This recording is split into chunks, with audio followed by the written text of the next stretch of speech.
네, 오늘 아침에 우리에게 주시는 하나님의 은혜의 말씀은 로마서 1장 5절의 말씀입니다. 다 같이 봉독하겠습니다. 그로 말미암아 우리가 은혜와 사도의 직분을 받아 그 이름을 위하여 모든 이방인 중에서 믿어 순종케 하나니. 아멘. 1장 5절의 말씀은 사도 바울께서 복음의 범위와 복음의 당면한 목적과 궁극적인 목적을 밝히고 있는 부분이다, 이렇게 볼 수 있습니다. 복음의 범위와 복음의 당면한 목적과 궁극적인 목적을 밝히는 부분입니다. 여기에서 사도 바울께서 우리가 은혜와 사도의 직분을 받아 라고 말하면서 우리라고 표현하고 있어요. 실제 성경 원어도 1인칭 복수 동사를 사용하고 있습니다. 우리란 누구를 의미하는 것일까? 보통 우리라는 말은 나를 포함해서 다른 사람들, 다수의 사람들 포함할 때 우리라고 하는 것이죠. 2명 이상을 이야기하는 겁니다. 그러면 여기에서 우리라고 했을 때는 사도 바울께서 다른 사도들까지 포함해서 이야기하는 것일까? 근데 로마서 전체를 살펴보게 되면 사도 바울께서 다른 사도들에 대해서 언급한 부분이 한 차례도 나오지 않습니다.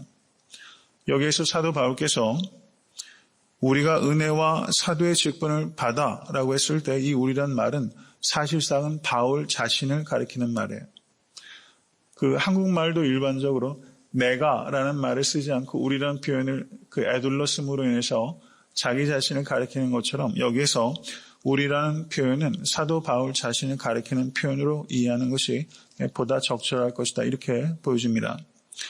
그로 말미암아 라는 말로 시작하고 있어요. 그로 말미암아. 1장 8절을 보셔도 첫째는 내가 예수 그리스도로 말미암아. 예수 그리스도로 말미암아. 말미암다라는 말이 through him. 여기서 through him, through라고 번역된 단어, 말미암아라고 번역된 단어가 그 그리스어로 디아라는 전치사인데요. 예수 그리스도로 말미암아, 예수 그리스도의 구속으로 말미암아. 표현들은 조금씩 다르지만 주 예수 그리스도로 말미암아라는 표현이 로마서에 16번 등장합니다. 16번 등장해요. 로마서 16장으로 구성되어 있는데 주 예수 그리스도로 말미암아라는 표현이 16번 나타나고 있습니다. 사도 바울은 입버릇처럼 예수 그리스도로 말미암아 자신이 된 것, 자신이 모든 일을 하는 그 근원은 예수 그리스도로 말미암아라고 말하지 않을 수 없었던 것입니다. 사랑하는 성도 여러분, 우리는 누구로 말미암아 살아가고 있습니까? 오직 주 예수 그리스도로 말미암아 살아가실 수 있기를 간절히 바랍니다. 그로 말미암아 내가 은혜와 사도의 직분을 받았다라고 말하고 있어요. 은혜와 사도의 직분을 받았다. 근데 영어 성경을 보시게 되면 우리 말씀은 은혜와 사도의 직분을 받았다라고 말하고 있는데 영어 성경은 We received grace and apostleship.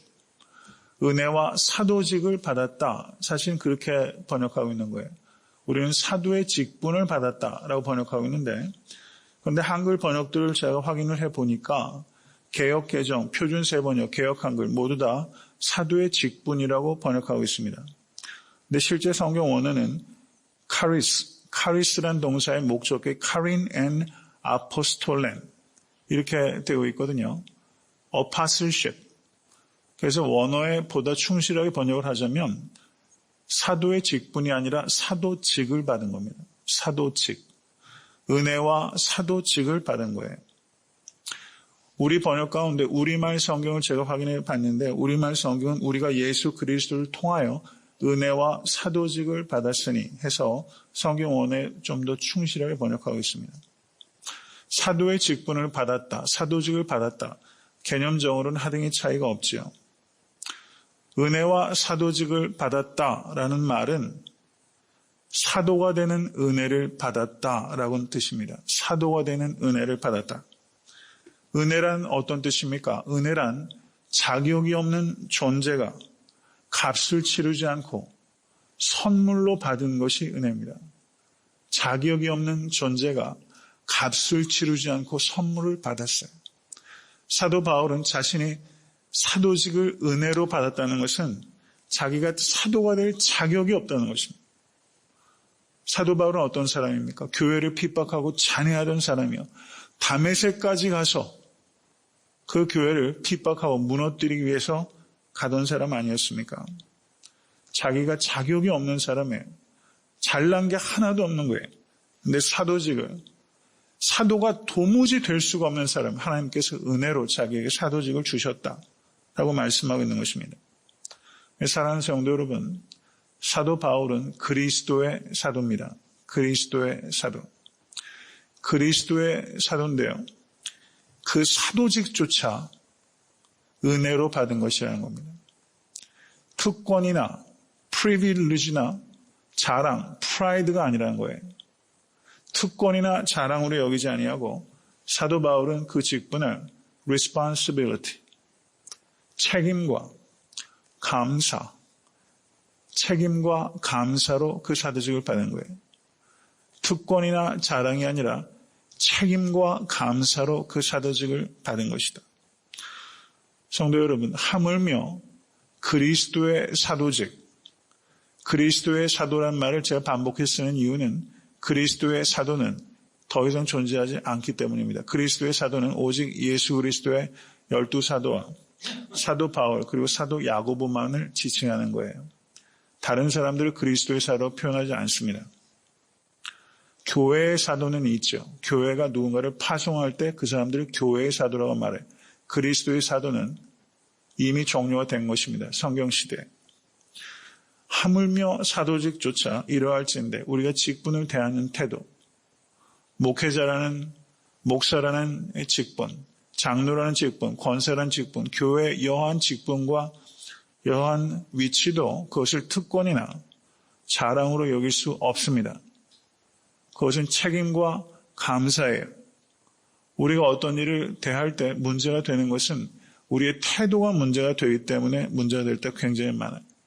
이 직분을 대하는 태도, 책임과 감사. 저를 따라하십시오. 책임과 감사. 책임과 감사로 감당하셔야 돼요. 은혜라는 말이 그리스어로 뭐죠? 카리스예요. 우리 교회 찬양대가 이름이 뭐죠? 카리스 찬양대예요. 제가 찬양대라는 이름을 고집하는 이유도 있어요. 성가대라는 것을 고집하지 않고. 성가는 우리가 부르는 것에 초점이 맞춰요. 이 노래의 종류를 성가라고 하는 거잖아요. 우리는 찬양대라고 저는 부르는 것이 보다 적절하다. 이렇게 저는 보는 겁니다. 카리스라는 단어가 신약 성경에 무려 155회 나타납니다. 155회. 그런데 바울 서신에 100번 이상이 나타나요. 사도 바울은요, 은혜의 사도예요. 근데 로마서에만 사도 바울이 이 카리스라는 단어를 24번 사용하고 있어요. 24번 사용합니다. 카리스를 이해하지 못하면 로마서를 이해할 수가 없고 카리스를 이해하지 못하면 사도 바울의 인생을 이해할 수가 없어요. 사도 바울께서 고린도전서 15장 5절에 나의 나된 것은 하나님의 은혜로 된 것이니 라고 말하고 있습니다. 사도 바울의 인생의 키워드는 카리스입니다. 은혜가 아니고서는 사도 바울의 삶이 이해가 되질 않아요. 사랑하는 성도 여러분, 우리들의 삶은 어떠합니까? 하나님의 은혜가 아니고서는 우리의 삶이 설명이 되지 않아야 돼요.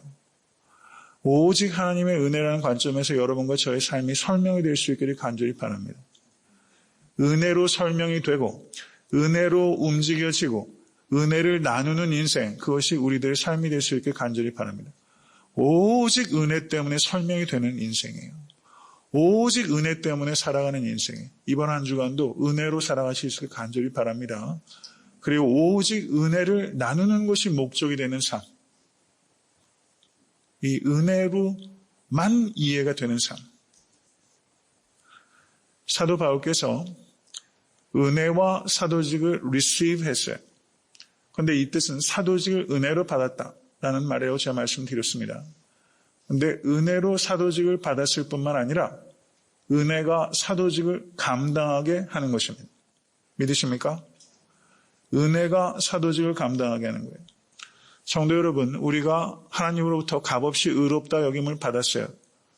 무엇으로 우리가 의롭다함을 얻었습니까? 은혜로 칭의 받은 거예요. 그런데 은혜는 우리를 의롭게 할 뿐만 아니라 은혜는 우리를 거룩하게 합니다. 믿으십니까? 이 부분을 잘 이해를 못해요. 은혜로 우리가 의롭게 되었을 뿐만 아니라 은혜로 우리가 거룩하게 되는 것입니다. 우리가 특별히 그 기독교가, 개신교가 은혜로 의롭게 되었다는 것에 대한 강조가 지나치고, 이건 아무리 강조도 지나치지 않죠, 사실은요. 이것만 유난히 강조하면서 은혜로 거룩하게 된다는 부분을 간과했어요.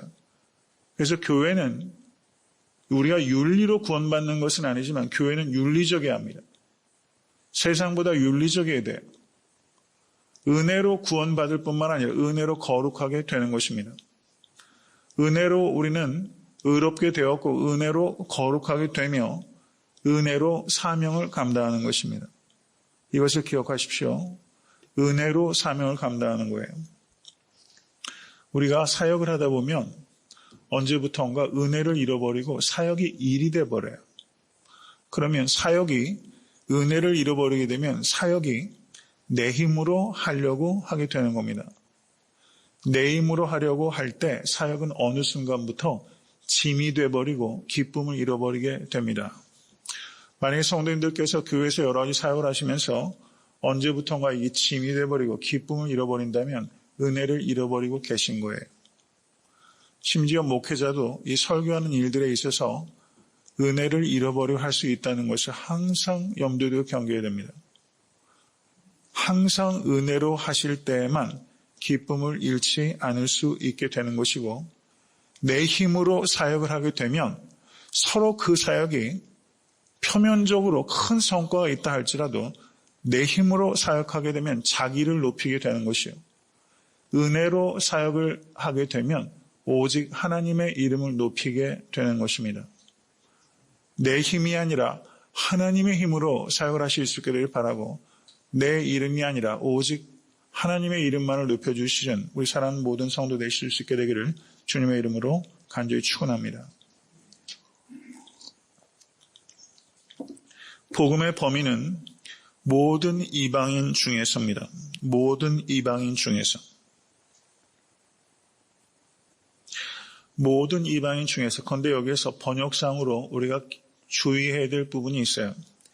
이방인 중에서라고 번역되고 있는, 이방인이라고 번역되고 있는 성경 언어가 에스노스라는 단어가 사용되고 있습니다. 이 단어는 중요한 단어예요. 에스노스. 그런데 이 단어를 우리 번역과 같이 영어 번역을 보시면 이방인이라고 번역한 영어 번역본들이 있어요. 제가 확인해 보니까 Gentiles,라고 번역하고 있는 영어 번역본들이 NIV, 제가 가지고 있는 성경은 NIV입니다. NIV는 그 Gentiles, 이방인이라고 번역하고 있어요. NAS라는 번역본이 있습니다. NAS는 좀 더 literal sense로 번역한 영어 번역입니다. NAS도 Gentiles라고 번역하고 있고, 그 NLT라는 번역본이 또 있어요. NLT. 서점에 가면 이 NLT라는 번역들이 많이 있습니다. 이 번역은 조금 리터럴 번역이 아니라 조금 의역한 거예요. 그래서 조금 이거를 저희들이 이야기할 때 다이나믹 센스로 번역했다 이렇게 말합니다. NLT 번역들을 보셔도 우리 자녀들한테는 NLT 번역이 괜찮아요. NLT 번역도 Gentiles라고 번역하고 있습니다. 그런데 이 에스노스라는 이 단어를 Gentiles라고 번역할 수 있지만 또 다르게 번역할 수 있는데, 그거는 Nations라고 번역할 수 있어요. Nations. 나라들, 족속들, 민족들. 그러면 여기에는 중요한 차이가 발생하는 겁니다. 모든 이방인 중에서 믿어 순종케 하나니와 모든 족속들 중에서 믿어 순종케 하나니. 그러면 모든 족속들에는 유대인이 들어갑니까? 안 들어갑니까? 유대인이 포함이 되는 거죠. 그런데 모든 이방인 중에서 되게 되면 유대인이 거기에 포함이 됩니까? 안 됩니까? 포함이 안 되죠. 거기에 중요한 포인트가 있다는 거예요. 복음은 1장 16절을 보십시오. 1장 16절. 다 같이 읽습니다. 내가 복음을 부끄러워하지 아니하노니 이 복음은 모든 믿는 자에게 구원을 주시는 하나님의 능력이 됨이라. 첫째는 유대인에게요 또한 헬라인에게로다. 복음의 범위는 유대인에게만 의미가 있는 것도 아니고 이방인에게만 의미가 있는 것도 아니고 복음이 필요한 사람은 모든 족속입니다. 이것이 복음의 범위예요. 그럼 여기에서 에스노스란 이 단어를 번역할 때 이것은 모든 이방인 중에서 믿어 순종케 하나니, 물론 사도 바울이 이방인의 사도라고 불리는 사도인 건 맞습니다. 그렇지만 사도행전을 읽어보세요. 사도 바울이 여러 도시들을 갈 때 첫 번째로 어디에 가서 설교를 합니까? 회당에 가서 설교를 했어요. 회당에 가면 누가 있습니까? 유대인들이 있어요. 제일 첫째는 유대인에게요. 사도 바울은 이 순서를 지켜갔어요. 유대인들에게 복음을 증거하지 않은 게 아니에요. 유대인들에게 증거했어요. 그런데 그들이 따라다니면서 핍박하잖아요. 그래서 이방인들에게 복음이 들어가게 된 것이죠. 그래서 저는 마틴 로이드 존스 목사님은 여기에서 모든 이방인 중에서라는 번역 대신에 모든 민족들 중에서라는 번역을 자기는 선호한다라고 분명하게 이야기를 했어요. 저는 여기에서 이 이방인 중에서보다는 저는 nations, gentiles라는 번역보다는 nations라는 번역이 좀 더 그 내적 증거와 그 전체적인 의미적으로 볼 때 좀 더 타당하다 이렇게 보여지게 됩니다. 사도 바울은 바리새인 중에 바리새인이었고 열렬한 여심당원이었습니다. 사도 바울은 회심하기 전에는 이방인들에 대해서 누구보다도 멸시했고 증오했던 사람이에요. 유대인들이 기도할 때 기도 제목 중에 하나가 이방인으로 태어나지 않게 한 것을 하나님 앞에 감사하는 기도를 드렸어요. 그래서 유대인들은 어떤 생각을 했냐면 이방인들은 지옥의 땔감에 불과한 존재다라고 이야기할 정도였습니다. 그런데 사도 바울께서 로마서 1장 14절을 보세요. 1장 14절 다시 읽겠습니다. 헬라인이나 야만이나 지혜 있는 자나 어리석은 자에게 다 내가 빚진 자. 이방인들이 지옥의 땔감인데 이제 사도 바울께서 이방인들에게 대하여 내가 누구라고요? 빚진 자래요. 지옥의 땔감에게 이제는 자기가 그 사람들이 채권자고 나는 채무자래요. 어떻게 이렇게 생각이 바뀔 수 있습니까? 여러분 생각 하나 바꾸는 게 얼마나 어렵습니까? 이건 180도 바뀐 거예요.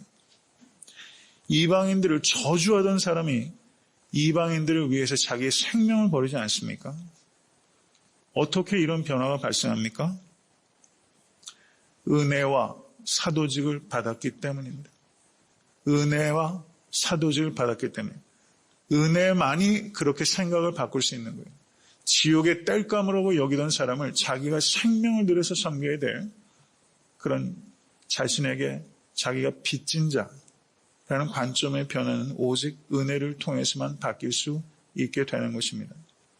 사랑하는 성도 여러분, 은혜만이 우리에게 새로운 시야를 가져다 줍니다. 은혜만이 나를 바라보는 시야를 바꿔놓을 수 있어요. 은혜만이 나에게 악을 행하는 자에게 대한 시야를 바꿔놓을 수 있게 되는 거예요. 나에게 악을 행하는 그 사람을 은혜라는 관점에서 보면 사탄의 희생자라는 관점에서 보게 되는 것이고, 은혜라는 관점이 있으면 신앙생활을 하면서도 영 마땅치 않고 영 못마땅하고 영 잘못하고 있는 연약한 지체들을 볼 때도 그 사람들에게 대하여 내가 심판자로 있는 것이 아니라 brothers and sisters in the Lord, 예수 그리스도 안에서 형제 자매라는 관점을 지킬 수 있어요. 그 관점은 오직 은혜만이 지킬 수 있는 거예요. 제 개인적으로도 청년부 때 그런 경험이 있었어요. 청년부에 제가 청년부의 회장 출신이 아닙니까? 제 뒤에 그 후임 회장을 맡은 그 후배가 청년부를 너무 그냥 엉망진창을 만들어 놓은 거예요. 근데 그 당시에 너무너무 속이 상해가지고 너무 미웠어요. 그래서 주변의 선후배들이 저에게 얘기를 하는 거예요. 그 선임 회장으로서 탄핵을 하라는 거예요, 저보고요. 그럼 끌어내려야 된다는 거예요. 도저히 청년부가 안 된다고. 그래서 제가 그러면 그렇게 하리라 최종적으로 결정을 하고 그날 저녁에 기도를 하는데 제 마음이 바뀌더라고요, 하나님께서. 그 영혼을 위해서 얼마나 기도했느냐고 저한테 그런 마음을 주셨어요. 그래서 참 그날 많이 울었습니다.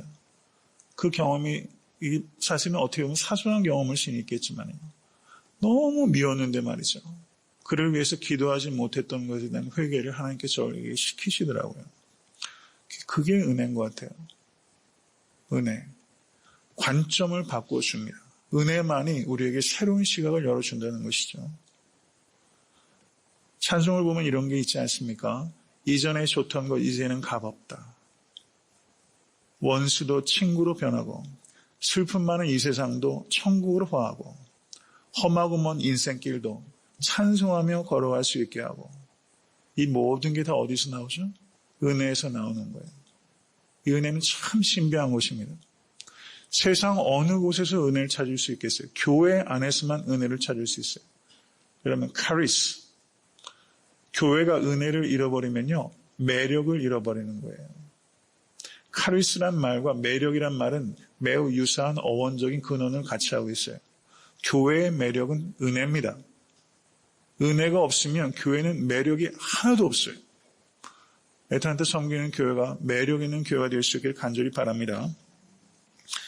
사도직의 목적은 믿어 순종케 하는 것입니다. 믿어 순종케 하는 것입니다. 이것이 복음의 당면한 목적이에요. 당면한 목적입니다. 사도 바울께서 로마서 16장 25절에서 27절을 보시면 로마서의 마지막 절입니다. 나의 복음과 예수 그리스도를 전파함은 영세전부터 감추었다가 이제는 나타내신 바 되었으며 영원하신 하나님의 명을 쫓아 선지자들의 글로 말미암아 모든 민족으로 믿어 순종케 하시려고 알게 하신 바 그 비밀의 계시를 쫓아 된 것이니 이 복음으로 너희를 능히 견고케 하실 지혜로우신 하나님께 예수 그리스도로 말미암아 영광이 세세 무궁토록 있을지어다. 아멘. 모든 민족으로 믿어 순종케 하시려고. 거기에서도 민족이라고 번역되어 있잖아요. 이 단어와 여기서 이방인이라고 번역된 단어가 동일한 단어예요. 그러면 조금 전에 제가 드린 말씀이 좀 더 근거가 있다고 말씀드릴 수 있는 겁니다. 여기서 믿어 순종케 하려고. 로마서의 제일 앞부분에도 믿어 순종케 하기 위해, 로마서의 제일 마지막 절도 믿어 순종케 하기 위해, 그러면 제일 서두와 제일 말미에 믿어 순종케 하는 것을 사도 바울이 강조하고 있다는 것은 이것이 매우 중요하다라는 것을 의미하는 겁니다. 믿어 순종케 한다.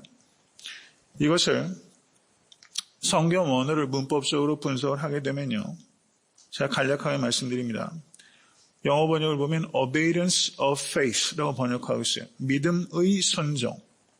믿음의 순종이에요. 이것을 우리 번역은 풀어서 믿어 순종케 하려고 라고 말하면서 의역을 하는 거죠.